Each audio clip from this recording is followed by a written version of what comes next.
औज़ुबिल्लाहिमिनश्शैतानिर्रजीम बिस्मिल्लाहिर्रहमानिर्रहीम। Dear students, mathematics part 2 में chapter number 4 उसका लेक्चर नंबर 5 आज हम डिस्कस करेंगे। हम कंटिन्यू करेंगे जी एक्सरसाइज 4.3 और क्वेश्चन नंबर 6 है हमारे पास। The three points A B and C are the consecutive vertices of a parallelogram. हमारे पास ये एक पैरेललोग्राम है जिसमें हमारे पास 3 पॉइंट्स हैं ए बी सी और वो कहते हैं फाइंड द फोर्थ वर्टेक्स, यानी हम ये डी पॉइंट असल में फाइंड करना चाह रहे हैं। तो आइए क्वेश्चन को सॉल्व करते हैं।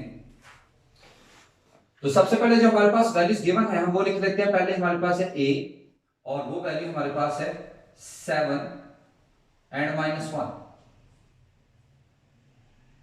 And B that is -2 and 2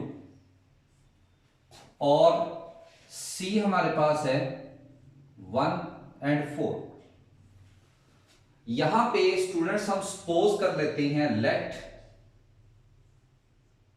D is the fourth vertex और उसकी वैल्यूज हमने कंसीडर कर ली एक्स एंड वाई।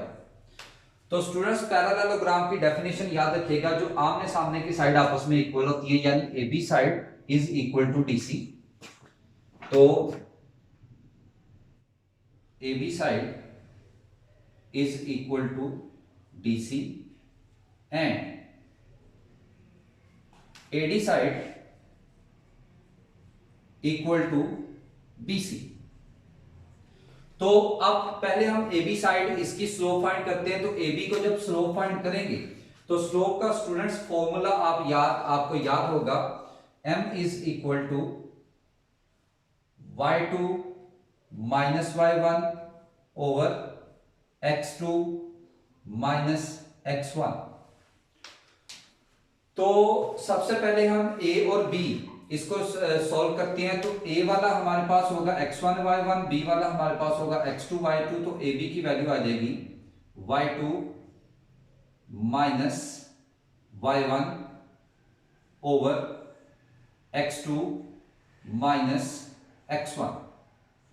और उसके बाद d और c की वैल्यू फाइंड करते हैं। तो d हमारे पास है x1 y1 और c हमारे पास है x2 y2। तो यह आ जाएगा y2 minus y1 over x2 minus x1। और इसकी सिंप्लीफिकेशन करते हैं तो यह आ जाएगा 2 प्लस 1 ओवर -9 और यह आ गया 4 minus y over 1 minus x। तो यह आ गया students -3 over 9 and that is 4 minus y over 1 minus x। तो ये आ गया -1 over 3 और ये आ गया 4 minus y over 1 minus x। तो क्रॉस मल्टीप्लाई करेंगे तो ये -1 plus x equal to 12 minus 3y। तो ये बन गया हमारे पास x plus 3y equal to 12 plus 1। तो ये आ गया हमारे पास finally x plus 3y is equal to 13 और ये हो जाएगी हमारी इक्वेशन 1।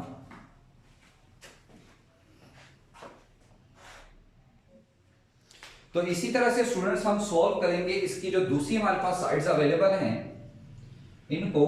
तो सबसे पहले AD की बात करते हैं। अब a हमारे पास x1 y1 है और d हमारे पास x2 y2। तो ये आ जाएगा y2 minus y1 over x2 minus x1। और b और c, तो b हमारे पास x1 y1 और c हमारे पास x2 y2। तो ये आ जाएगा y2 minus y1 over x2 minus x1। तो स्टूडेंट्स ये बन गया y plus 1 over x minus 7 और ये आ गया 2 ओवर 1 प्लस 2। तो ये आ जाएगा y plus 1 over x minus 7 that is 2 over 3। तो क्रॉस मल्टीप्लाई करेंगे तो ये आ जाएगा 3y प्लस 3 और ये हो गया 2x माइनस 14। ये वैल्यू उठाएं दूसरी तरफ ले जाएं तो ये आ जाएगा 2x minus 3y is equal to 3 और ये -14 3 के साथ होके जाएगा +14। तो ये हमारे पास आ गया 2x minus 3y equal to 17, और ये बन गई question number 2 bye 1 and 2।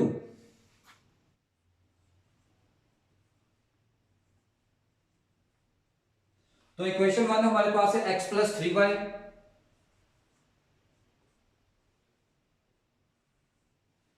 Equal to 13, और इक्वेशन 2 हमारे पास है 2x minus 3y equal to 17।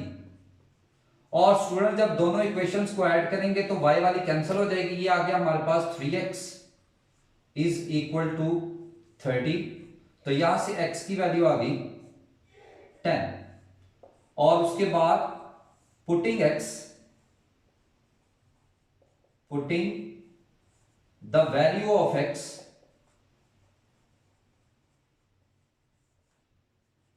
In 1, equation 1 में पुट कर दें, x की जगह 10 पुट कर देंगे, प्लस 3y इक्वल टू 13, तो यह आ जाएगा 3y equal to 13 minus 10, and that is 3y equal to 3, और यहां से y की वैल्यू आ गई 1। तो हमारे पास जो d वर्टेक्स आया, hence the vertex d is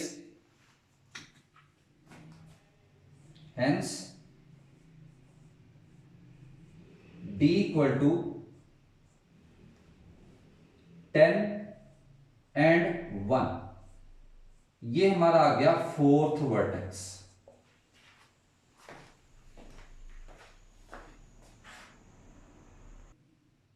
next students हमारे पास क्वेश्चन नंबर 9 है। क्वेश्चन नंबर 9 में वो कहते हैं फाइंड द इक्वेशन ऑफ, और साथ में बी पार्ट्स का the vertical line through point है -5 एंड 3। तो स्टूडेंट्स इंक्लिनेशन में जो स्टार्ट में 4.3 की जो फर्स्ट लाइन है उसमें हमने पढ़ा था कि अगर एंगल हमारी लाइन जो है पैरेलल हो एक्स एक्सिस पे तो अल्फा आएगा 0, यही अगर लाइन पैरेलल आ जाए वाई एक्सिस के तो अल्फा आ जाएगा, यानी एंगल आ जाएगा 90। अब क्योंकि वर्टिकल लाइन की बात कर रहे हैं तो यहां पे the line is parallel to Y axis, so alpha यहां पे हो जाएगा 90, और जब एंगल गिवन होता है तो स्लोप आप स्टूडेंट जानते हैं, वो फाइंड करते हैं टेन अल्फा, यानी टेन 90, और वो हो गई इन्फिनिट। तो इक्वेशन ऑफ लाइन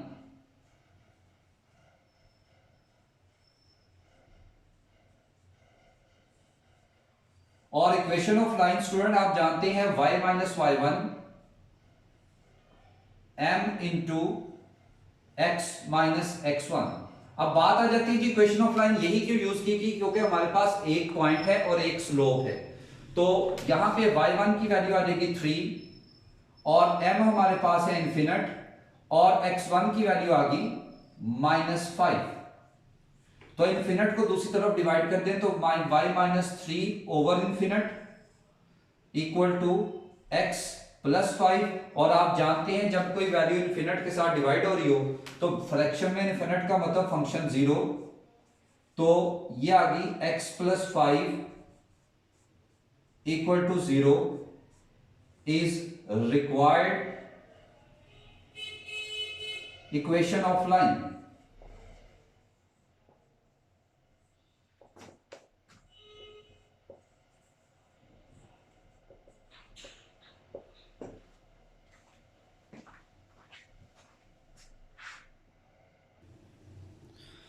जी तो नेक्स्ट स्टूडेंट्स हमारे पास है क्वेश्चन नंबर 10। क्वेश्चन नंबर 10 में हमारे पास कहते हैं find the equation of line, और उसके हमारे पास है 3 पार्ट्स। तो सबसे पहले पार्ट ए की बात करते हैं। थ्रू पॉइंट a-6 और 5 है, और स्लोप है 7, यानी हमारे पास x1 की वैल्यू आ गई -6, y1 की वैल्यू आ गई 5, और स्लोप हमारे पास है 7। जब एक पॉइंट और एक स्लोप हो तो इक्वेशन ऑफ लाइन आप जानते हैं y minus y1 m into x minus x1। तो यहां से y1 की वैल्यू आ जाएगी 5 और स्लोप हमारे पास है 7 और x1 की वैल्यू आ गई -6। तो सिंप्लीफाई करेंगे तो y -5 और ये आ जाएगा 7 इंटू एक्स प्लस 6। तो ये आ जाएगा y -5 is equal to 7x plus 42। ये वैल्यूज दोनों उठाएं दूसरी तरफ ले जाएं तो ये आ जाएगा 7x minus Y plus 42 plus 5 equal to 0। तो ये आ जाएगा 7x minus Y plus 47 equal to 0। ये आ गई रिक्वायर्ड इक्वेशन ऑफ लाइन। उसके बाद स्टूडेंट्स नेक्स्ट क्वेश्चन पे जाते हैं। नेक्स्ट पार्ट है वी हैव 2 पॉइंट्स और इस हमारे पास यानी कि 2 पॉइंट्स है। तो फर्स्ट वाला होगा x1 और जिसकी वैल्यू हमारे पास है -5 और सेकंड वाला आ जाएगा y1 जिसकी वैल्यू है -3।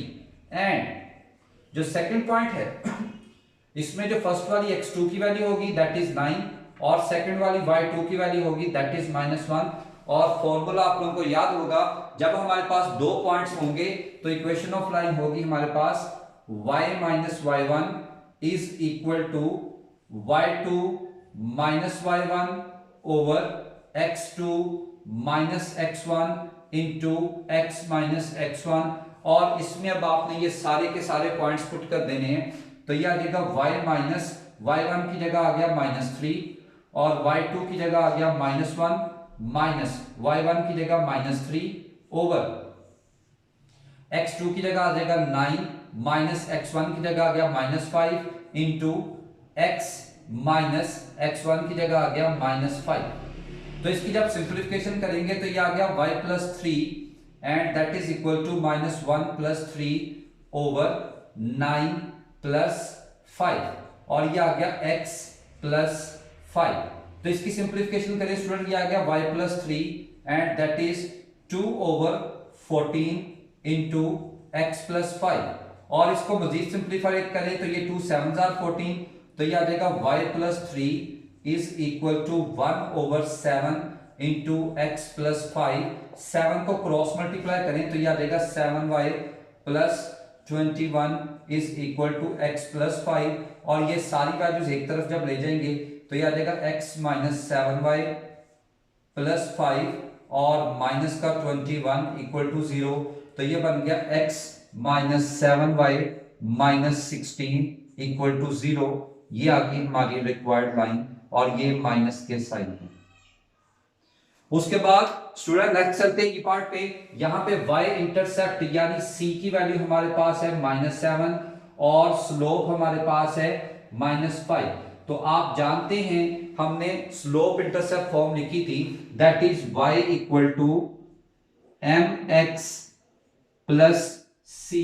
यहां पे c को हमने y इंटरसेप्ट कहा था तो m की जगह पुट कर दे -5 और c की जगह पुट कर दे -7 और जब सिंप्लीफाई करेंगे तो ये y इक्वल टू -5x -7 और सारी वैल्यूज जब एक तरफ ले आएंगे तो ये आ जाएगा 5x plus y plus 7 equal to 0। ये आ गई हमारी रिक्वायर्ड इक्वेशन ऑफ लाइन।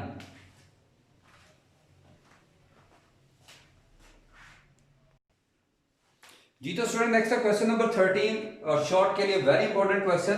इसमें वो कहते हैं find the equation of line through point है -4 -6 and perpendicular to a line having slope -3 and 2।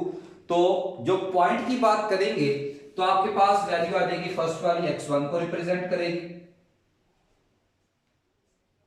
और सेकंड वाली y1 को शो करेगी एंड स्लोप इज -3/2। तो यहां पे स्टूडेंट एक हिंट आपने याद रखना है, जब आपके पास स्टेटमेंट में आ जाए लफ्ज परपेंडिकुलर इट मींस आपने स्लोप चेंज करनी। परपेंडिकुलर में आपने स्लोप के फॉर्मूले में पढ़ा था m1 is equal to -1/m2। जब लफ्ज आ जाए पैरेलल फिर आप स्लोप चेंज नहीं करेंगे। जब लफ्ज आ जाए perpendicular the slope of required line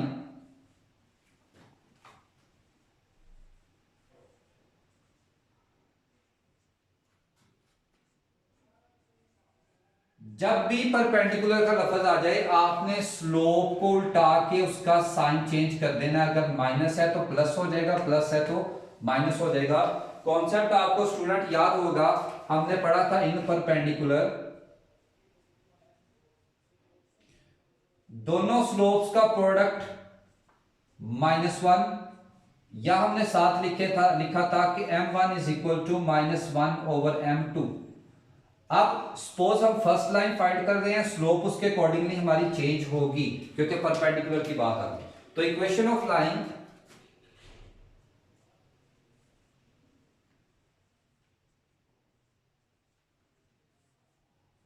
is y minus y1 m into x minus x1। तो यहां से y1 की वैल्यू आ गई -6। स्लोप जो चेंज करके आई है वो वाली पुट कर देंगे, वो है 2/3। और x1 की वैल्यू आ गई -4। तो 3 को क्रॉस मल्टीप्लाई कर देंगे तो ये आ गया 3 इंटू वाई प्लस 6, और ये आ गया 2 इंटू एक्स प्लस 4। तो मल्टीप्लाई करें तो ये आ गया 3y प्लस 18, और ये आ गया 2x प्लस 8। सारी वैल्यूज दूसरी तरफ ले जाएं तो ये आ जाएगा 2x minus 3y plus 8 minus 18 equal to 0। तो ये आ जाएगा 2x माइनस 3y माइनस 10, और ये आ गई हमारी रिक्वायर्ड लाइन इस क्वेश्चन की।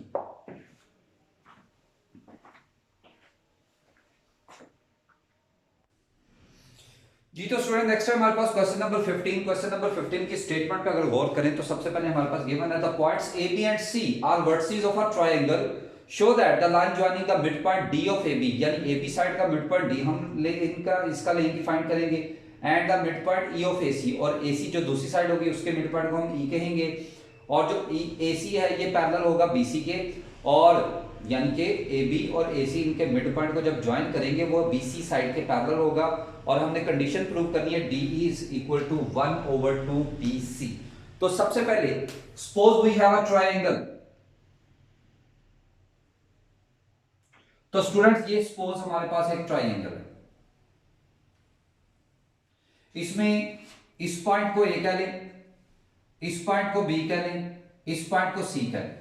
वो कहते हैं कि ए बी का मिड पॉइंट है, इसको हम कहेंगे डी, और AC का मिड पॉइंट है, इसको हम कहेंगे E। अब D is the mid point of AB, तो D की वैल्यू क्या होगी? तो सबसे पहले इसके पॉइंट A की वैल्यूज लिख लेते हैं। A हमारे पास है -1 2, B हमारे पास है 6 3, और C हमारे पास है 2 एंड -4। तो D की वैल्यू क्या होगी? D is the mid point of A and B, और A और B का मिड पॉइंट का फॉर्मूला आप जानते हैं, फर्स्ट वैल्यू में फर्स्ट प्लस डिवाइडेड बाय 2, और सेकंड वैल्यू में सेकंड प्लस डिवाइडेड बाय 2। तो ये स्टूडेंट्स हमारे पास आ गया D पॉइंट 5/2 एंड 5/2। इसी तरह से E पॉइंट जब हम फाइंड करेंगे, अब E is the mid point of A and C, तो A और C का मिड पॉइंट फाइंड करेंगे तो फर्स्ट में फर्स्ट प्लस डिवाइडेड बाय 2, और सेकंड में सेकंड प्लस डिवाइडेड बाय 2। तो स्टूडेंट्स ये बन जाएगा हमारे पास 1/2, और ये आ गया -2/2, और ये फाइनली हमारे पास आ गया 1/2 एंड -1। तो सबसे पहले हम फाइंड करेंगे साइड B और C। B और C का डिस्टेंस जब हम फाइंड करेंगे तो डिस्टेंस फॉर्मूला उसी के मुताबिक, ये हमारा x1 y1, ये हमारा x2 y2, तो ये आ जाएगा x2 minus x1 square plus y2 minus y1 का स्क्वायर होल अंडर रूट। तो इसको जब सॉल्व करेंगे तो ये आ जाएगा -4 का स्क्वायर प्लस -7 का स्क्वायर होल अंडर रूट। तो ये आ जाएगा -6, ये प्लस का 16 प्लस 49। तो BC की वैल्यू साइड की हमारे पास आ गई √65। अब हम इनके मिड पॉइंट को ज्वाइन करते हैं, यानी से D से E तक का डिस्टेंस फाइंड करेंगे। तो DE अब ये हो जाएगा x1 y1, ये हो जाएगा x2 y2, तो ये भी इसी तरह से x2 माइनस x1 का square plus y2 minus y1 square, यानी -1 माइनस 5/2 का स्केयर। इसको जब सॉल्व करेंगे तो ये आ गया एलसीएम 2, 1 माइनस 5 का स्केयर, और इसका भी एलसीएम ले लें 2, तो ये -2 माइनस 5 का स्केयर। तो स्टूडेंट्स ये हमारे पास आ गया -4/2 का स्केयर, और ये बन गया -7/2 का स्केयर। तो इसको जब सॉल्व करेंगे तो ये आ गया √16/4 प्लस 49/4, और इसका लेंगे हम एलसीएम, तो ये स्टूडेंट बन गया 16 प्लस 49, और ये वैल्यू हमारे पास आ गई √65/4।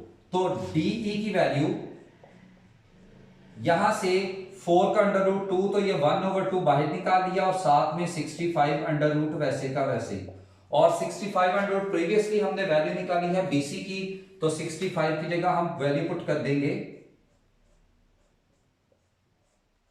BC। तो स्टूडेंट्स ये देखिए, ये हमारी कंडीशन यहां पे प्रूफ हो जाए।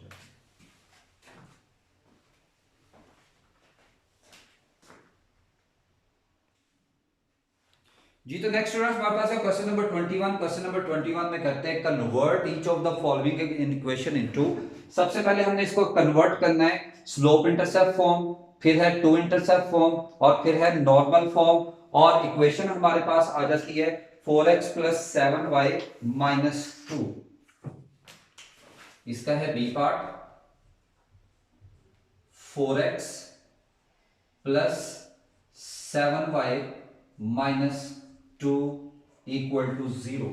तो स्टूडेंट्स इसको जब हमने शिफ्ट करना है, सबसे पहले हमारे पास है स्लोप इंटरसेप्ट फॉर्म।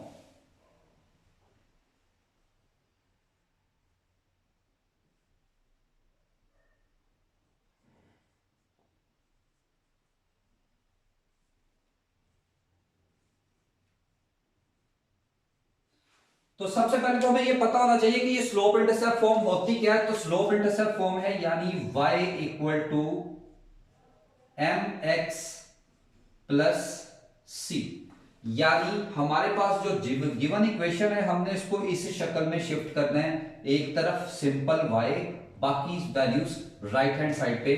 तो 7y को हम इधर ही रहने देंगे, ये प्लस का 4x दूसरी तरफ जाके हो जाएगा माइनस का 4x, और ये माइनस का 2 दूसरी तरफ जाके होगा प्लस का 2, और y के साथ 7 मल्टीप्लाई हो रहा है, इसको दूसरी तरफ डिवाइड कर दें तो यह आ जाएगा -4/7x + 2/7। तो ये बन जाती है हमारी स्लोप इंटरसेप्ट फॉर्म। उसके बाद सेकंड नंबर पे वो पूछ रहे हैं हमारे साथ कि फाइंड करें, तो इसको कन्वर्ट करें to intercept form.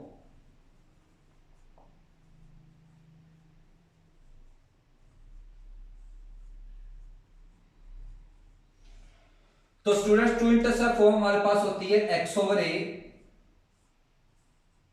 Plus y/b that is equal to 1। अब सबसे पहले हमने इक्वल के बाद 1 लेके आना, तो -2 को दूसरी तरफ ले जाएं तो ये आ जाएगा 4x + 7y = 2। तो इक्वल के बाद 1 लाने के लिए हम इस पूरी इक्वेशन को 2 पे डिवाइड कर देंगे, तो ये आ जाएगा 4x/2 + 7y/2 = 2/2। तो ये आ गया 2 2 और 4, तो ये आ जाएगा 2x + 7y/2 = 1। जैसा कि आप देख सकते हैं 1 आ गया, उसके बाद अकेला x चाहिए और उसके नीचे a, और अकेला y चाहिए उसके नीचे b। तो x को जब हम फ्रैक्शन में लेके आएंगे तो ये वैल्यू बन जाएगी 1/2 प्लस 7 को जब फ्रैक्शन में लेके आएंगे तो ये आ जाएगी 2/7 = 1। तो स्टूडेंट्स ये हमारे पास आ जाती है टू इंटरसेप्ट फॉर्म।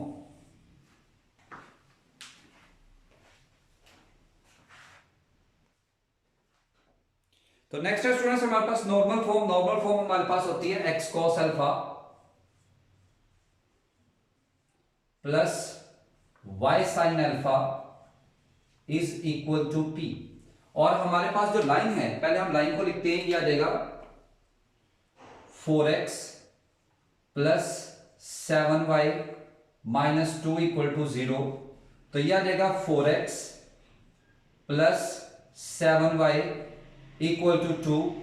तो यह बन जाएगा 4x ओवर अंडर रूट 4 का स्क्वायर प्लस 7 का square 7y over under root 4 का स्क्वायर प्लस 7 का square is equal to 2 over under root 4 का स्क्वायर प्लस 7 का स्क्वायर। अब स्टूडेंट यकीनन आप लोगों को कंफ्यूजन हो रही होगी कि ये 4 का स्क्वायर प्लस 7 का स्क्वायर क्यों है। देखिए आप लोग को याद होगा हमने जनरल फॉर्म लिखी थी,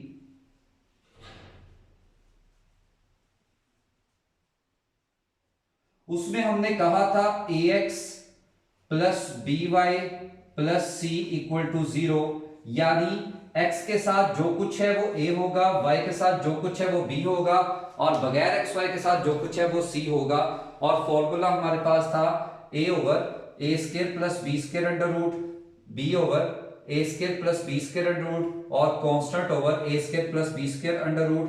तो ये हमारे पास आ गया 4x ओवर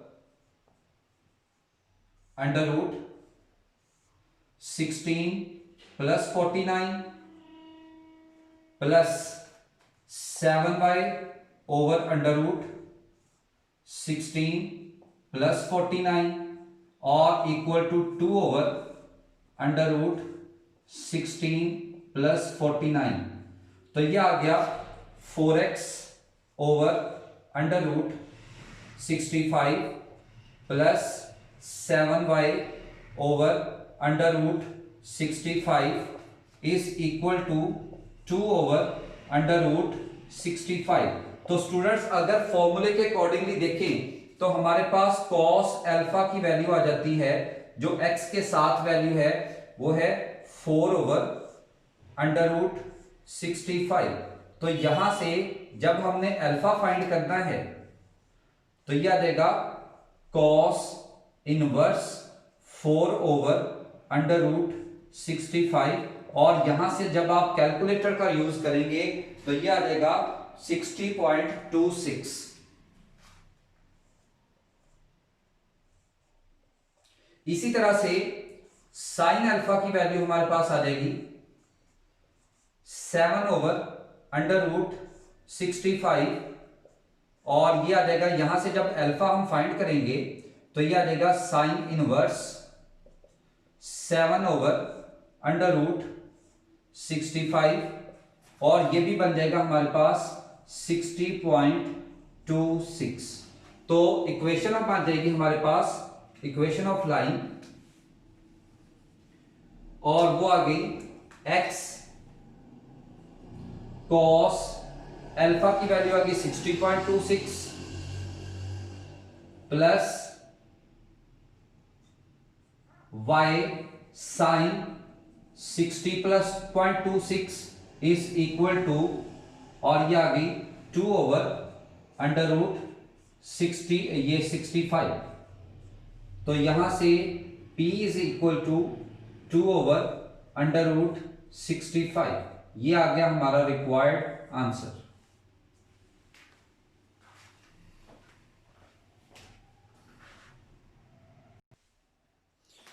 जी स्टूडेंट नेक्स्ट लेक्चर में हमारे पास क्वेश्चन है 22 in each of the following check whether the two lines. आपस में हमने चेक करनी है, ये जो दो लाइंस आपके सामने नजर आ रही हैं पैरेलल है परपेंडिकुलर है, neither parallel nor perpendicular. Simple सा पॉइंट है, लाइंस को चेक करना है ये पैरेलल है परपेंडिकुलर है या दोनों ही नहीं। तो सबसे पहले हम इसकी स्लोप्स निकालेंगे। अगर दोनों लाइनों की स्लोप्स इक्वल आ जाती है तो वो पैरेलल होंगी, अगर दोनों स्लोप्स का प्रोडक्ट -1 आ जाता है तो परपेंडिकुलर होंगी, और अगर ये दोनों ही नहीं आती तो फिर नाइदर पैरेलल नॉर परपेंडिकुलर। तो बात आ जाती है कि यहां से स्लोप कैसे फाइंड करेंगे।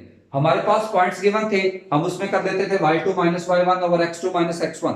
यहां पे तो पॉइंट भी नहीं है, यहां पे तो सीधी सीधी लाइंस है, तो लाइंस में से स्लोप कैसे फाइंड करेंगे। अभी अभी हमने क्वेश्चन नंबर 21 किया, उसमें हमने स्लोप इंटरसेप्ट फॉर्म बनाई थी। एक और बात रिपीट कर दूं, 21 का जो नेक्स्ट पार्ट है वो स्टूडेंट आप लोगों ने खुद उसी पैटर्न पे ट्राई करना है, क्योंकि हमारे पास टाइम की शॉर्टेज है, इस वजह से मैं उसका सेकंड पार्ट नहीं कर सका। हम 22 क्वेश्चन पे आ गए। तो बात चल रही थी कि लाइन में से स्लोप कैसे फाइंड करेंगे।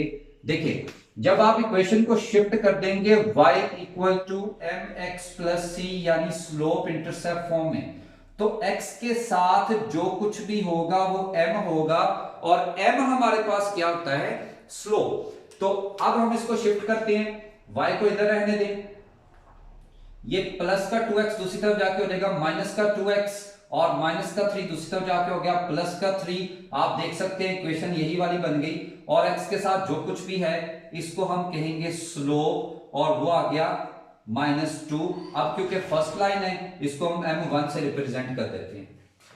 तो अब दूसरी लाइन की बारी, यहां से 2y को इधर रहने दें, और ये हो जाएगा माइनस का 4x माइनस 5, तो ये आ जाएगा y इज इक्वल टू -4/2 -5/2।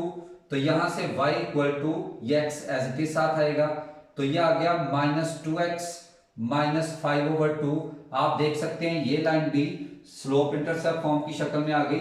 तो x के साथ जो कुछ है वो m होगा, क्योंकि ये सेकंड लाइन है, इसको m2 कहेंगे, और ये आ गया -2। और आप देख सकते हैं दोनों की वैल्यू सेम है, तो यहां आप लिखेंगे hair m1 is equal to m2, यानी -2 इक्वल टू -2। दोनों की स्लोप्स आपस में इक्वल आ गई, इट मींस ये दोनों लाइंस आपस में क्या हैं, पैरेलल।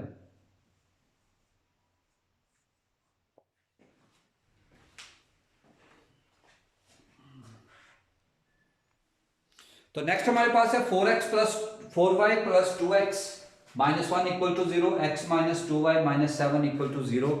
इसकी भी इस फॉर्मूले के अकॉर्डिंगली हम स्लोप्स फाइंड करेंगे। तो यहां से 4y को इधर रहने दें, यह आ जाएगा माइनस का 2x प्लस 1, 4 को दूसरी तरफ डिवाइड कर दे तो y equal to -2/4 x plus 1/4, और इसकी सिंप्लीफिकेशन की तो ये आ जाएगा -1/2x प्लस 1/4। तो क्योंकि फर्स्ट लाइन है इसकी स्लोप को हम कह देंगे m1, that is equal to -1/2। अब इसी तरह से इसी पैटर्न पे हम दूसरी लाइन की स्लोप फाइंड करेंगे। तो ये आ गया माइनस का 2y दूसरी तरफ ले जाएं तो ये आ जाएगा प्लस का 2y equal to x minus 7। तो यहां से y equal to 1/2x minus 7/2। तो यहां से m2 की वैल्यू आ गई 1/2। तो स्टूडेंट्स आप चेक कर सकते हैं m1 is not equal to m2, क्योंकि वो नेगेटिव है वो पॉजिटिव है, इट मींस पैरेलल तो ये हो नहीं सकती। इनको मल्टीप्लाई करके देखते हैं, अगर m1 और m2 को मल्टीप्लाई करें तो ये आ जाएगा -1/2 इंटू 1/2, तो ये आ गया -1/4 which is not equal to -1। It means अगर ये -1 आ जाता तो ये परपेंडिकुलर होनी थी। अब ये ना पैरेलल है ना परपेंडिकुलर है, तो आप इधर इसके आंसर में लिख देंगे नाइदर पैरेलल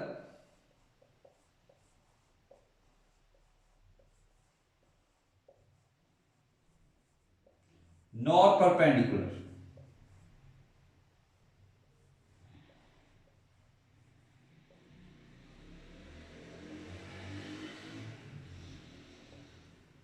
यह आ जाएगा इसका सॉल्यूशन। इन केस अगर इनका प्रोडक्ट -1 आ जाता तो हम इसको परपेंडिकुलर कह सकते थे।